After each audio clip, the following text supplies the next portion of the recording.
طالعة بالعربية عادي زي كل يوم، قبل ما بطلع بفتح الكبوت واشيك على المية والزيت. المرة دي امبارح لقيت فجأة وانا بفتح الكبوت قطة كبيرة مقلوظة كده قاعدة على الموتور.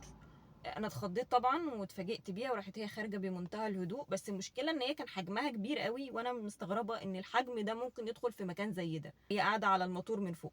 فلازم التنويه ان انا اقول لك خلي بالك، قبل ما تطلعي بالعربيه احنا داخلين على شتاء والجو بدأ يبرد، والكائنات دي بدأت بقى انها ايه، بتسقع، فعايزه تخش تتدفى جوه. فهي بتخش في كبوت العربيه من تحت، تمام.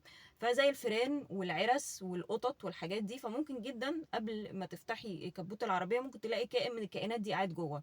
فخلي بالك قبل ما تفتحي العربيه ممكن تعملي كده الانذار، او هزي العربيه او خبطي كده على الكبوت، اتاكدي الاول ان مفيش اي حاجه. ولما تفتحي الكبوت برضو تأكدي ان مفيش اي كائن من الكائنات دي مستخبية، ان لا قدر الله ممكن تدوري العربية يحصل اي مشكلة. لو فار او بالذات ممكن يقرقض اي حاجة.